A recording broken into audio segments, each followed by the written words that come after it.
सिक्किम में आज हम लोगों का दूसरा दिन था, जो कि बढ़ती ठंड की वजह से आखिरी भी हो सकता था। पहाड़ों की चोटी पे पहुंच के देखते हैं कि चोटी के बहुत सारा सफेद डैंड्रफ हो रखा है। स्वर्ग का दरवाजा कुछ ही दूरी पे था, इसलिए बोर्ड लगा करके हम कमीनों को यहीं पे रोक दिया गया था। पास में बहती ये सुंदर सी नदी, मगर इसका ऐस फाड़ू ठंडा पानी देख करके मैं अब तैयार हो चुका था अपनी जिंदगी बिना नहाए व्यतीत करने के लिए। बचपन में छुप छुप के फैशन टीवी देखने के बाद ये कैट वॉक तो नहीं, लेकिन डॉग वॉक करना जरूर सीख गया था। इन पहाड़ों की मदद करने के लिए मैंने कुछ डैंड्रफ हाथ में उठा के गोला बनाया और उन्हें चूर चूर कर डाला। बगल में एक पुल था जिस पे लोग एक दूसरे को पुश करते हुए दिखाई दे रहे थे। जिंदगी बहुत ही खुशनुमा बीत रही थी। तभी हम दोनों की गांड में चुन्ना काटता है कि इस पहाड़ की सबसे ऊंची चोटी पे चलेंगे।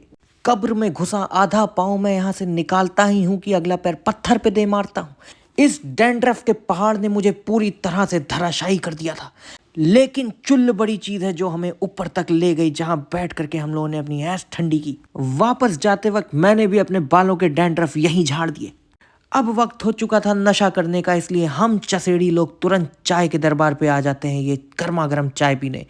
गरम गरम चाय और मैगी खाने के बाद अब मेरी आंतों में जमी हुई बर्फ जा करके पिघलती है और मुझे राहत मिलती है। ढाबे के बाहर एक वाइट टाइगर भी था, जो कि साला ठंड की वजह से सिकुड़ कर अब बिल्ली बन चुका था। डैंड्रफ वाले पहाड़ों से लौट कर अब हम लोग हरे भरे पहाड़ों की तरफ वापस लौट चुके थे। तभी देखता हूँ एक आंटी अपनी चिता अपनी पीठ पे लिए घूम रही थी। इनसे कुछ लकड़ियां उधार मांग करके हम लोग पॉन्ड फायर बनाते हैं, जिससे हम लोग अपनी पूरे दिन की सुन्न पड़ी हुई ऐस अब सुखा करके उसमें जान फूकते हैं। इस शांति भरे पहाड़ में खूब तेज गाने बजा करके लोगों को नॉइस पोल्यूशन के बारे में जानकारी देते हैं।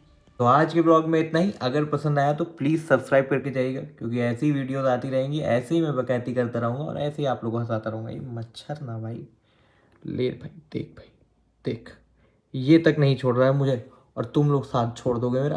तो जल्दी से सब्सक्राइब करोगे। Bye bye.